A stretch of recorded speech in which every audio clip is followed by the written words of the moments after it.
नमस्कार दोस्तों, welcome you to GK tricks. इस वीडियो में हम रीट एग्जाम्स के लिए आरबीएससी 8th क्लास के पॉलिटिकल साइंस का चैप्टर नंबर 3 से संबंधित सारे इंपॉर्टेंट प्रश्न हम इस वीडियो में कवर करेंगे। और देखिए, अगर आपने चैप्टर नंबर 1 और 2 के क्वेश्चंस नहीं देखे हैं तो वो आप इस चैनल को विजिट करके देख सकते हैं। ईमानदारी के साथ इस सीरीज को आपको फॉलो रखना है। और मैं कुछ एक्स्ट्रा बात भी आपसे कहना चाहता हूँ कि देखिए, आप में से कुछ स्टूडेंट ऐसे हैं जो कि परफेक्ट टाइम का इंतजार कर रहे हैं कि जब परफेक्ट टाइम आएगा उस समय हम अपनी स्टडी को शुरू करेंगे। देखिए, ज़िंदगी में परफेक्ट टाइम कभी भी आने वाला नहीं है। जो ये समय चल रहा है यही परफेक्ट टाइम है। अगर आप परफेक्ट टाइम का इंतज़ार करेंगे तो आप उन स्टूडेंट के मुकाबले पिछड़ जाएंगे जो अभी अच्छे से अपनी स्टडी कर रहे हैं। हमेशा केवल एक चीज़ को सोचकर अपनी स्टडी करें कि मुझे रीट में सिलेक्शन चाहिए, तभी आपका रीट में सिलेक्शन होगा और आप अच्छे तरह से अपनी स्टडी को कर पाएंगे। चलिए इस वीडियो की शुरुआत करते हैं। अगर वीडियो आपको पसंद आए तो लाइक करके सपोर्ट जरूर करिएगा। फर्स्ट क्वेश्चन देखते हैं। मानव विकास सूचकांक रिपोर्ट द्वारा कितने देशों की मानवीय विकास की स्थिति की रिपोर्ट जारी होती है? 154, 170, 180 या फिर 189? देखिए, करेक्ट आंसर होगा जो मानव विकास सूचकांक रिपोर्ट है इसके द्वारा 189 देशों की रिपोर्ट जारी की जाती है।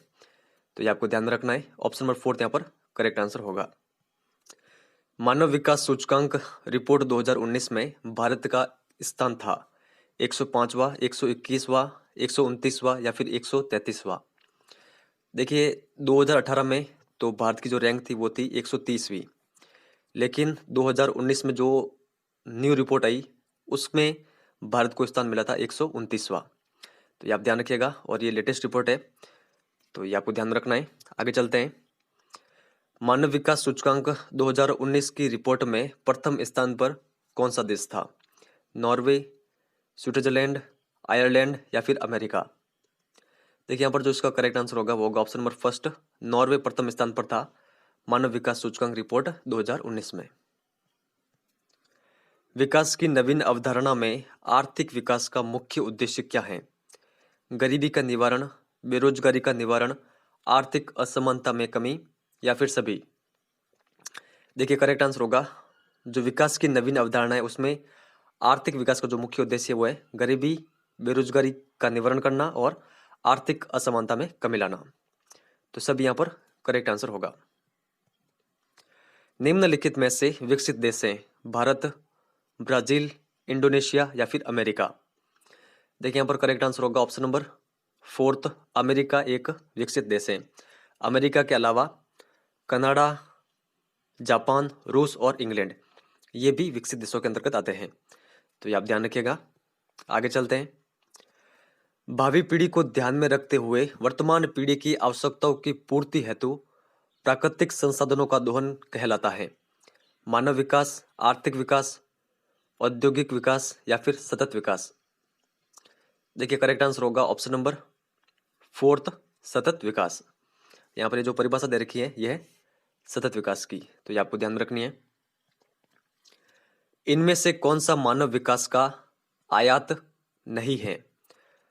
स्वस्थ व लंबा जीवन, शिक्षा स्तर में वृद्धि, प्रति व्यक्ति आय में वृद्धि, घर में गाड़ियों की घटती संख्या? देखिए, यहाँ पर करेक्ट आंसर होगा मानव विकास का आयात नहीं है, ऑप्शन नंबर 4, घर में गाड़ियों की घटती संख्या। विकसित देश की विशेषता है तीव्र औद्योगिक विकास, कम प्रति व्यक्ति आय, कृषि पर निर्भरता, अधिक जनसंख्या? देखिए, करेक्ट आंसर होगा ऑप्शन नंबर फर्स्ट, तीव्र औद्योगिक विकास विकसित देशों की विशेषता है। संयुक्त राष्ट्र विकास कार्यक्रम अपनी वार्षिक मानव विकास रिपोर्ट में मानव विकास सूचकांक का प्रयोग कर रहा है कब से? ये आपको यहाँ पर बताना है। वर्ष 1990 से, वर्ष 1976 से, वर्ष 2012 या फिर वर्ष 2001 से? देखिए, करेक्ट आंसर होगा ऑप्शन नंबर फर्स्ट, वर्ष 1990 से। निम्न में से कौन सा देश विकासशील है? अमेरिका, जापान, भारत या फिर फ्रांस? देखिए, करेक्ट आंसर होगा जो विकासशील देश है वो है भारत। तो ये आपको ध्यान में रखना है। भारत के अलावा ब्राजील, इंडोनेशिया, चीन और श्रीलंका भी विकासशील देशों के अंतर्गत आते हैं। तो ये आप ध्यान रखिएगा। विकासशील देशों के विकास में आने वाली बाधाएं हैं पूंजी की कमी, जनसंख्या की बहुलता, उत्पादन की पिछड़ी हुई तकनीक, गरीबी का दुष्चक्र, सभी। देखिए यहाँ पर करेक्ट आंसर होगा विकासशील देशों के विकास में आने वाली जो बाधाएं हैं ये सभी हैं, तो सभी हमारा करेक्ट आंसर होगा। समाज के सभी वर्गों को विशेषकर वंचित, पिछड़े एवं सीमांत वर्गों को साथ लेकर विकास किए जाने पर बल दिया जाता है। किसमें? आर्थिक विकास में, समावेशी विकास में, राजनीतिक विकास में, सभी। देखिए इसका करेक्ट आंसर होगा ऑप्शन नंबर सेकंड। समावेशी विकास के अंतर्गत समाज के सभी वर्गों को विशेषकर जो वंचित हैं, पिछड़े हैं और सीमांत वर्ग, इन सभी को साथ लेकर विकास किए जाने पर बल दिया जाता है। तो ये आपको ध्यान में रखना है। निम्न में से कौन सा कथन गलत है? विकसित देशों में औद्योगिक विकास की गति तीव्र है जबकि विकासशील देशों में औद्योगिक विकास की गति धीमी है। विकसित देशों की प्रति व्यक्ति आय विकासशील देशों की तुलना में बहुत अधिक है। विकसित देशों की अधिकांश जनसंख्या गैर कृषि कार्यों में लगी हुई है जबकि विकासशील देशों में अधिकांश जनसंख्या कृषि पर निर्भर है। और लास्ट ऑप्शन दे रखा है, विकसित देशों की श्रेणी में वे देश आते हैं जहां आर्थिक विकास की गति धीमी है जबकि विकासशील देश वे हैं जहां आर्थिक विकास तेजी से हुआ है। आप बताएं यहाँ पर करेक्ट आंसर क्या होगा? देखिए इसका जो करेक्ट आंसर होगा वो होगा ऑप्शन नंबर फोर्थ। यहाँ पर उल्टा दे रखा है। देखिए जो विकसित देश होते हैं उनमें जो आर्थिक विकास होता है वो होता है तेजी से, और जो विकासशील देश है इनमें जो आर्थिक विकास है ये धीमी गति से होता है। तो यहाँ पर ये उल्टा दे रखा है, इस कारण ये कथन गलत है। तो ऊपर के तीनों कथन सही है, इनके बारे में आप ध्यान रखिएगा। यहाँ पर ये जो विकासशील देश है और जो विकसित देश है इनके बारे में ये डिफरेंस के संबंध में क्वेश्चन है। सतत विकास को भी कहा जाता है समावेशी विकास, धारक विकास, आर्थिक विकास, कोई नहीं। देखिए इसका करेक्ट आंसर होगा ऑप्शन नंबर सेकंड, धारक विकास। स्तंभ अ को स्तंभ ब से सुमेलित कीजिए। तो आप इस क्वेश्चन को आसानी से अटेम्प्ट कर सकते हैं। देखिए जस्ट हमने आगे देखे थे समावेशी विकास और सतत विकास। वीडियो को पॉज करें, इसका जो भी आपको सही आंसर लगे कमेंट सेक्शन में लिख के बताएं। तो मैं आपको इसका करेक्ट आंसर बता देता हूं। देखिए विकास के आर्थिक सूचक के अंतर्गत आएगा स्वास्थ्य, शिक्षा और प्रति व्यक्ति आय। आपको कंटिन्यूअसली ध्यान रखना है, काफी अधिक इंपॉर्टेंट है। विकास के आर्थिक सूचक कौन कौन से हैं? स्वास्थ्य, शिक्षा और प्रति व्यक्ति आय।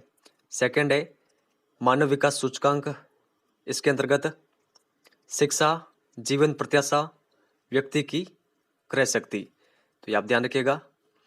फिर समावेशी विकास के अंतर्गत आएगा ऑप्शन नंबर डी, वंचित, पिछड़े एवं सीमांत वर्गों को साथ लेकर विकास। सतत विकास के अंतर्गत आएगा भावी पीढ़ी की आवश्यकताओं को ध्यान में रखते हुए विकास। देखिए यहाँ पर करेक्ट आंसर क्या होगा? फर्स्ट का क्या हो रहा है? फर्स्ट का हो रहा है बी नंबर ऑप्शन। तो फर्स्ट का बी केवल ऑप्शन नंबर फोर्थ में दे रखा है, तो ये इसका सही आंसर होगा। तो इस चैप्टर के इतने ही क्वेश्चन बनते हैं जो कि मैंने आपके सामने रखे हैं। जितनी भी देखिए फैक्ट मैंने बताए हैं ये आपको कंटिन्यूअसली ध्यान रखने हैं। एग्जाम में यहाँ से क्वेश्चन बनते हैं और बनेंगे भी।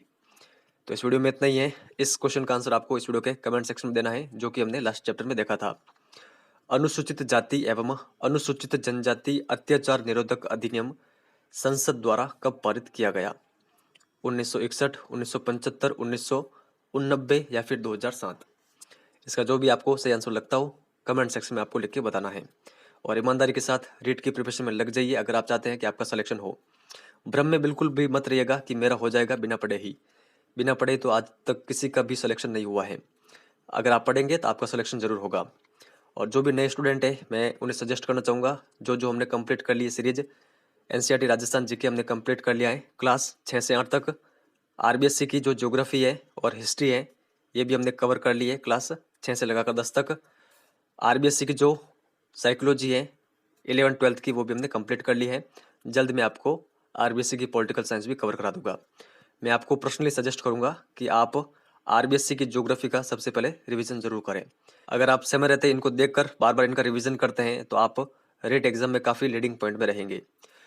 इस वीडियो में इतना ही है। टेलीग्राम से आप ज्वाइन हो जाएगा, सिंपली टेलीग्राम पर जाए, वहाँ पर सर्च करें जीके ट्रिक्स एजुकेशन, वहाँ पर आपको हमारा चैनल मिल जाएगा। इस वीडियो में इतना ही है। वीडियो को हेल्पफुल लगा हो तो लाइक शेयर जरूर करना। नेक्स्ट चैप्टर के क्वेश्चन आपको देखिए, मैं आपको ये बता देना चाहता हूँ। कुछ स्टूडेंट ने कहा कि सर लाइव का टाइम क्या होता है। तो देखिए, लाइव का टाइम होता है सुबह 8 AM पर और शाम को 7 PM पर। तो ये आप ध्यान रखिएगा। तो चैनल को सब्सक्राइब जरूर करना है ताकि आपको नेक्स्ट चैप्टर की नोटिफिकेशन भी मिल सके। इस वीडियो में इतना ही है। धन्यवाद।